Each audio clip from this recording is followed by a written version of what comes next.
महान भूमि पर जिस महान व्यक्ति के चरण पड़े थे, उस महान व्यक्ति के प्रति आपको ये वित्त दिखाई दे रहा है, या फिर यहाँ पर गाय का गोबर, मतलब यहाँ पर जो लोग हैं शौच करने के लिए ये जो स्थली है, इस स्थली का इस्तेमाल करते हुए हमें दिखाई दे रहे हैं।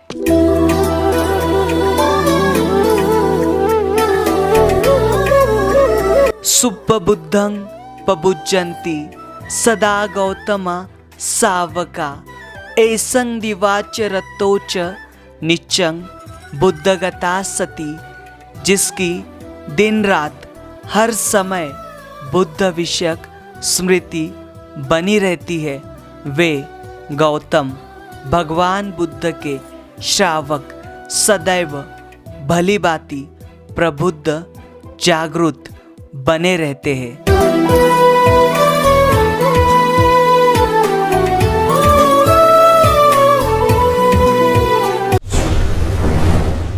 सदियाँ बीत गई है लेकिन सभ्यता वहीं पर है, समय बीत गया है लेकिन रहा वहीं पर है। जय भीम, नमो बुद्धाय। स्वागत है आप सभी का आपके चहेते चैनल पर, जिसका नाम है बोधिसत्व। इस चैनल के माध्यम से आपको प्रियदर्शी चक्रवर्ती सम्राट अशोक, इनके द्वारा निर्माण किए गए प्राचीन बौद्ध स्तूप हो, स्मारक हो या फिर गुफाएं हो, जिनका निर्माण कार्य प्रियदर्शी सम्राट अशोक इनके बाद में भी पूरे जम्बूद्वीप में हजारों वर्ष तक किया गया। ऐसे वीरान और अनदेखे बौद्ध स्थल यह जो चैनल है आपको दिखाने की कोशिश कर रहे हैं। फिलहाल हम बिहार राज्य की जानकारी ले रहे हैं और बिहार राज्य के यह जो अनदेखे और वीरान स्थल जो है आपके सामने रखने की कोशिश कर रहे हैं। आज का यह वीडियो बहुत ही महत्वपूर्ण है और इस चैनल के पिछले वीडियो भी बहुत ही महत्वपूर्ण है। अगर वे आपने अभी तक नहीं देखे तो वे ज़रूर देखें। आज का यह वीडियो बिहार राज्य के नालंदा जिले के नालंदा यहाँ से करीबन 6 से 7 किलोमीटर की दूरी पर जुफारडी नाम की जगह है। ये जो जुफारडी नाम की जगह है यह बहुत ही महत्वपूर्ण है और यह जो स्थली है तथागत भगवान बुद्ध के आग्रणीय शिष्य महामोगलाना, इनसे ताल्लुकात रखती है। और ये जो स्थली है यहाँ पर कई सारे पुरातात्विक जो अवशेष है वे बिखरे हुए हैं। यहाँ पर कुछ सालों पहले उत्खनन कार्य भी किया गया था, लेकिन हाल फिलहाल यह जो स्थली है यह वीरान है। अभी यहाँ पर इसकी वास्तविकता क्या है और यहाँ पर कौन से पुरातात्विक अवशेष बिखरे हुए हैं, यह जानकारी हम इस वीडियो के ज़रिए लेने की कोशिश कर रहे हैं। आपसे अनुरोध है यह वीडियो ज़्यादा से ज़्यादा शेयर करें ताकि ये जो महत्वपूर्ण जानकारी है सभी देशवासी देख सकें। यहाँ तक हम अपने निजी वाहन से जा सकते हैं अथवा नालंदा में से किसी भी यहाँ पर लोकल वाहन का इस्तेमाल कर इस जुफारडी गांव में आ सकते हैं। और जुफारडी गांव के यहाँ पर आप उत्खनित स्थली या फिर जो स्तूप है यहाँ तक आप आ सकते हैं और इसकी जानकारी ले सकते हैं, इससे देख सकते हैं। तो चलेंगे हम आज का वीडियो हम शुरू करते हैं। जुफारडी यह स्थान बिहार शरीफ से 18 किलोमीटर की दूरी पर और राजगीर से 15 किलोमीटर की दूरी पर स्थित है। कुछ सालों पहले इस स्थान को महामोगलाना इनके जन्मस्थली के रूप में साझा किया गया था। भंते महामोगलाना इनका जन्म कोलित ग्राम में हुआ था, जिसे कुलिका कहा जाता था। भगवान बुद्ध के पश्चात भंते महामोगलाना और भंते सारिपुत्त इनके उपदेश महत्वपूर्ण माने जाते थे। भगवान बुद्ध का यह मानना था कि उनके पश्चात यह दोनों धम्म को आगे लेके जाने की काबिलियत रखते थे, लेकिन राजगीर की घाटी में अन्य विचारधारा के शिष्यों ने भंते महामोगलाना इनकी हत्या कर दी। हम आए हुए हैं बिहार राज्य के नालंदा जिले के नालंदा तहसील के जुफारडी इस गांव में, और इस गांव की ये जो पुरातन स्थली है ये हम देख रहे हैं। और ये जो पुरातन स्थली देखिए पुरातत्व विभाग द्वारा यहाँ पर इस प्रकार से संरक्षित की गई है। देखिए जो महान भूमि इस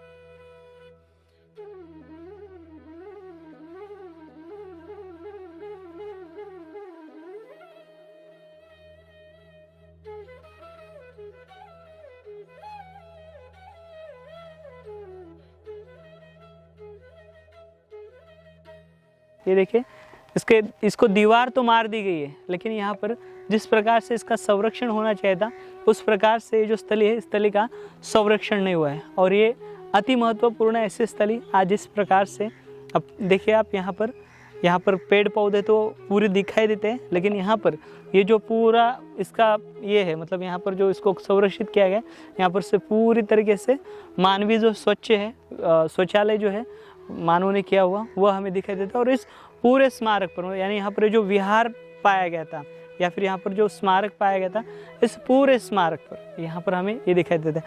यानी भगवान बुद्ध के जो दो अग्रणीय शिष्य थे, जिनमें से सारिपुत्र का स्तूप हमने आपको दिखाया है, और ये जो स्तूप है ये आप जानते हो, ये स्तूप महामोगलाना इनका है। और महामोगलाना जो है इनका बुद्धिज़्म के लिए बहुत ही बड़ा योगदान था। और महामोगलाना जो है, मतलब यहाँ पर भगवान बुद्ध के बाद अगर धम्म को कोई आगे ले जा सकता था तो वो थे सारिपुत्र और महामोगलाना, क्योंकि ये भगवान बुद्ध के अग्रणीय शिष्य थे। तो ये महामोगलाना का जो स्तूप है, देखिए यहाँ पर सन 2007-8 में इस स्थल की खुदाई की गई थी। और ये जो गांव है, प्राचीन काल में देखिए कुलिका नाम की जो ये विहारा हुआ करता था यहाँ पर, ये जो कुलिका नाम का गांव है, इस कुलिका नाम के गांव में ही यहाँ पर महामोगलाना इनका जन्म हुआ था।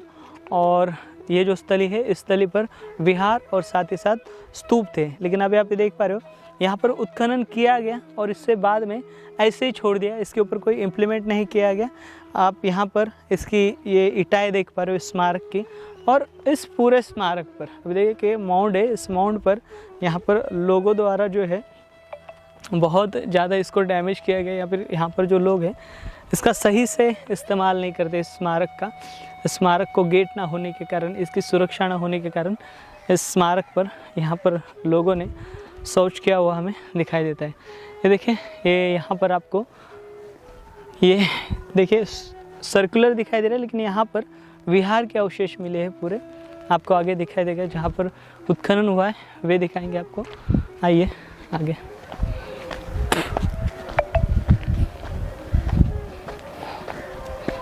ये देखिए,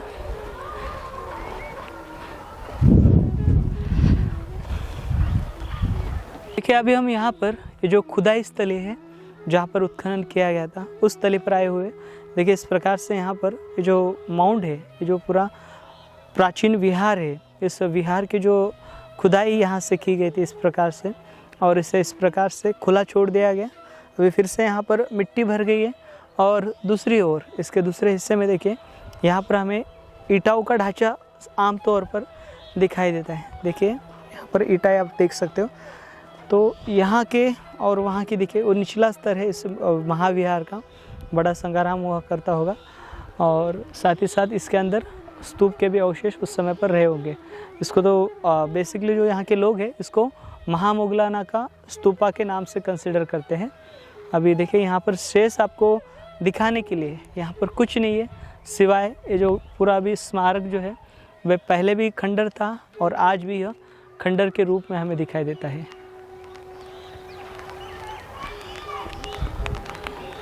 कि यहाँ पर उत्खनन करने के बाद ये जो यहाँ पर के जो स्मारक है, इस स्मारक को ये जो प्लास्टिक की सीट आप देख पा रहे हो, इस प्लास्टिक की सीट को डालकर ढका गया है। और ऐसे अन्य पुरातात्विक स्थल हमने देखे हैं जहाँ पर इसी प्रकार से ये जो प्लास्टिक के जो पॉलीथीन है इसे डालकर ढका गया है। मतलब यहाँ पर भविष्य में बाद में कभी फिर से इसे खोला जाए इसके लिए।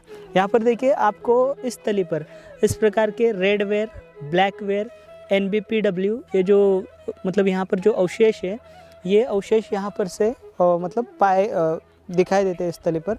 और साथ ही साथ इस तली पर देखिए, मतलब यहाँ पर हमें ईसा पूर्व 3री-4री शताब्दी से लेकर यहाँ पर ईस्वी 5वीं-6वीं शताब्दी के जो अवशेष है वे हमें यहाँ पर दिखाई देते हैं। और आगे देखिए इस गांव में जो एक स्कूल है सरकारी, इसी के पास में करीबन 50 मीटर की दूरी पर वहाँ पर एक भगवान बुद्ध की मूर्ति है, वे हम देखेंगे। और यहाँ से स्मारक देखिए, यहाँ से आप इसका पूरा सर्कुलर देखिए, और उत्खनित सारे बॉक्स टाइप दिखा रहे हैं, पूरा उत्खनन हुआ। और साथ ही साथ इसकी हाइट देखिए, यहाँ से लगभग हमें इसकी हाइट 31 फीट की दिखाई देती है फिलहाल। और पूरा ईंटों का जो ढांचा है स्मारक का वे हमें यहाँ पर दिखाई देता है। ये देखिए इसके दूसरे कोने में भी यहाँ पर उत्खनन हुआ था और ये देखिए ऐसे यहाँ से ऐसे प्रतीत होता है यहाँ पर कोई दीवार रही होगी। ये दीवारों के अवशेष, ये मलबे, और देखिए सटे विहार का पूरा ये मलबा जो है वो दिखाई देता है। और यहाँ पर देखिए यहाँ पर सिर्फ मिट्टी दिखाई देती है और वहाँ पर जो सारा स्मारक है उस स्मारक के जो अवशेष है वे हमें वहाँ पर दिखाई देते हैं। देखिए अभी हम यहाँ पर का जो विद्यालय है वहाँ पर आए हुए, जहाँ पर भगवान बुद्ध की जो मूर्ति है वे रखी गई है। यहाँ पर देखिए सरकारी स्कूल है, यहीं पर दो मंदिर है, यहाँ पर एक राम जी और हनुमान का मंदिर है और साथ ही साथ यहाँ पर देखिए कोने में आपको यहाँ पर एक छोटी सी मूर्ति दिखाई दे रही और ये जो मूर्ति है यह प्राचीन है। और देखिए ये जो स्मारक अभी हमने देखा है, स्मारक में से भी कई सारे अवशेष निकले थे और कई सारी मूर्तियाँ यहाँ से मिली थी अभी बस फिलहाल म्यूज़ियम में। अभी आप यहाँ पर देखें ये जो मूर्ति है, ये जो रीजन है, इस रीजन में आम तौर पर मतलब गया हो या फिर राजगीर हो या फिर नालंदा हो, इस क्षेत्र में हमें आम तौर पर जो भूभूमि स्पर्श मुद्रा में मूर्तियाँ दिखाई देती है। यहाँ पर देखिए हमें ये धम्मचक्र प्रवर्तन की मुद्रा में ये जो मूर्ति है वे दिखाई दे रही है। इसके दोनों कोने पर यहाँ पर देखिए आपको जैसे भूभूमि स्पर्श मुद्रा है और साथ ही साथ एक ध्यान मुद्रा है, वे हमें यहाँ पर दिखाई देती है। और ये जो भगवान बुद्ध का मुँह जो है ये पूरा का पूरा सफाया कर दिया गया है, मतलब नाक और आँख पूरे घिस दिए गए और हाथ जो है, हाथ भी थोड़े थोड़े खंडित हो चुके हैं। उंगली देखिए धम्मचक्र प्रवर्तन वाली मुद्रा और उनके जो पैर है, पैरों के ऊपर आपको ये धम्मचक्र दिखाई दे रहे हैं। तो इस प्रकार से यहाँ पर ये जो खंडित अवशेष जो है वे यहाँ पर दिखाई दे रही है। मूर्ति देखिए ये भी खंडित हो चुकी है, मतलब यहाँ पर जितनी मूर्तियाँ हैं अमूमन वो खंडित अवस्था में दिखाई देती हैं। सिर्फ ये हाल जो है ये सिर्फ बौद्ध शिल्पों का नहीं है, बल्कि यहाँ पर देखिए बिहार राज्य में आम तौर पर बौद्ध साथ साथ जैन और साथ साथ वैष्णव और जो शैव है उन पंथ की भी मूर्तियाँ हमें दिखाई देती है, लेकिन उनकी भी जो मूर्तियाँ हैं ज़्यादातर डैमेज की गई हमें दिखाई देती है।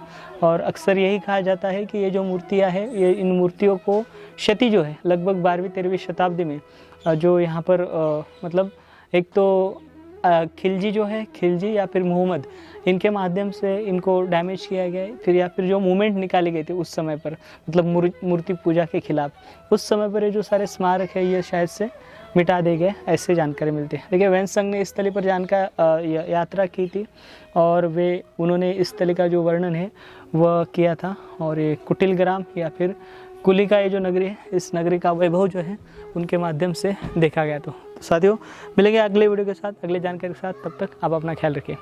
जय भीम, नमो बुद्धाय।